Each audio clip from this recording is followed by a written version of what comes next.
Believe it or not, we're back to my favorite time of the year to be a Kentuckian, Derby weekend. The festivities start today with the Kentucky Oaks, and for those of you who are there as I am, here are my stakes picks for Friday's races. Race 6, La Troyenne. There's nothing to say about this race other than take the Madison Stakes Keeneland winner, Sheer Drama, number 2. Sheer Drama, ridden by one of my favorite jockeys, Jersey Joe Bravo. I think this horse will close like a freight train to win this race. Race 7, the 8 Bells. For you bookworms out there, you may want to pick number 3, Summer Reading, who I expect to be leading nearly every step of the way. But my pick is number 5, Carina Mia, trained by Bill Ma and ridden by Julien Leparoux, who will be going back to a one-turn race, and I expect will show marked improvement. The connections were hoping she'd run in the Oaks, but unfortunately, she didn't get enough points to get into the starting gate. I anticipate this being her big race, winning by many, many lengths. Race 8, the Twin Spires Turf Sprint. This race is, of course, run on the turf, and even though it's supposed to be nice weather, you'll want to pay attention to the turf rating. So, soft, good, whatever the turf rating is. Some horses are particular when it comes to running on yielding ground. There are 2 horses I like. First is number 11, Something Extra, who's shown an affinity to race to the front and hold off any challengers. But to win today, Something Extra will need something extra in the tank. The number 7 horse, Hootenanny, trained by Wesley Ward, who won this race last year, should be very close turning for home and will have my win pick. Race 9, the Ali Sheba. This race, should be one of the closer races for the day, as several horses have a good shot. If you want to play the name game, pick number 1, Cat Burglar, number 4, Eagle, number 6, Majestic Affair. Hey, I don't judge. My pick is number 5, Noble Bird, who recently ran at Keeneland, and I anticipate will run a very big race under the Twin Spires. Noble Bird, keep in mind, was last year's runner-up, and I believe this horse will turn the tables and win the race this time. Race 10, the Edgewood.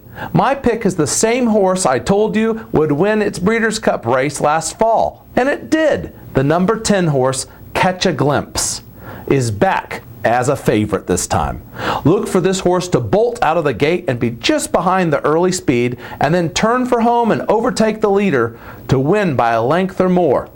If you don't like favorites, then look to number 5, Ava's Kitten, owned by the Ramseys, and if the turf is firm, pick number 1, Harmonize, trained by Bill Mott, who the connections aimed specifically at this race.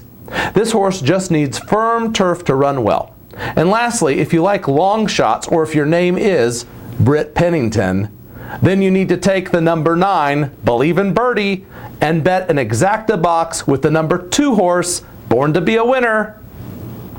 Race 11, the Kentucky Oaks. All the experts were saying this wasn't even going to be a fun race to watch, with Songbird dominating all the other fillies this season in the prep races. But she missed some training with an injury and isn't running. So this race is wide open.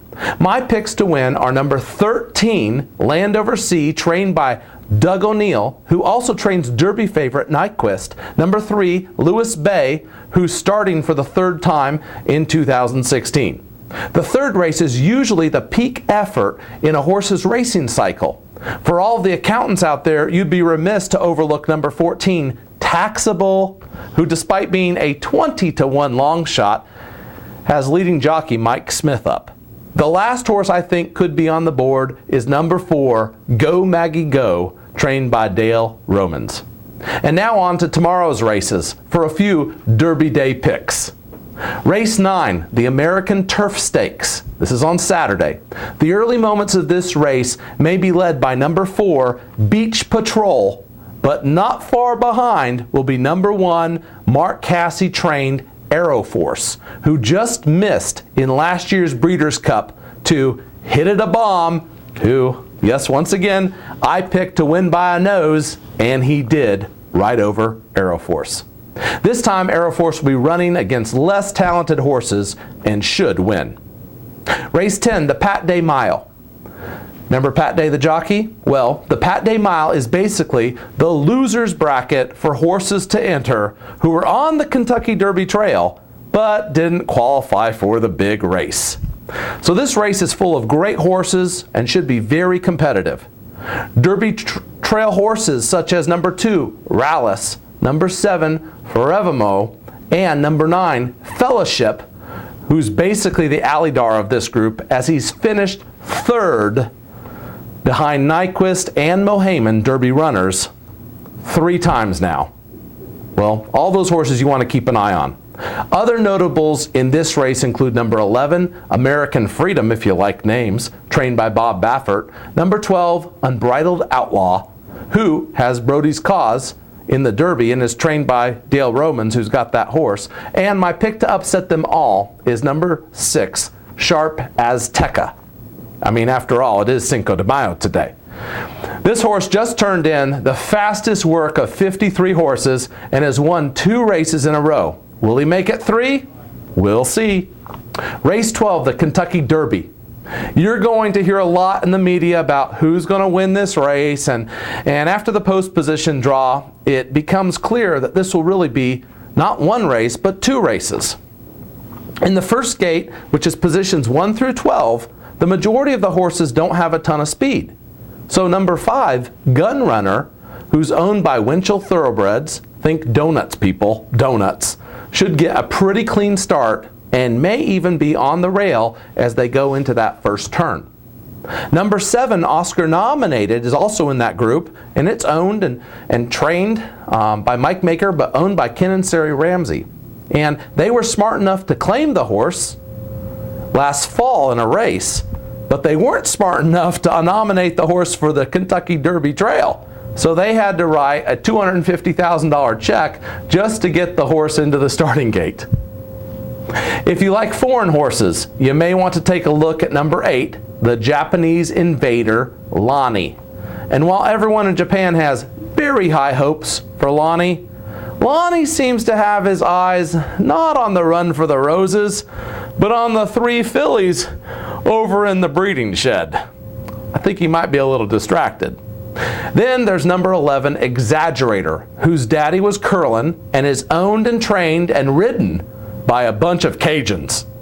I could tell you a few more stories about them and a water boy and the bayou, but you wouldn't believe any of them. In positions 13 through 20, we'll see a good chunk of the speed of the race, and I expect them to come out and basically run past the first 12 to be in the lead going around the first turn. Number 15, Outwork, number 17, More Spirit, and number 20, Dancing Candy, will fight it out for the lead. Right behind will be number 13, Nyquist, join number 5, Gun Runner, and number 11, Exaggerator. And at the back of the pack will be number 19, Brody's Cause. The second half of the race will start on that final turn, as the second pack of horses will surge down the stretch. Will it be a front runner? Will it be a closer? Well, it's anyone's guess. I'm thinking that with a lucky trip, we may see a finish that includes Nyquist, Exaggerator, number 2, Sudden Breaking Moves, Gun Runner, number 4, Mo Tom, and Brody's Cause. My winner for the Derby? Well, my head says to me that Nyquist is the horse that's much better than the rest of the field.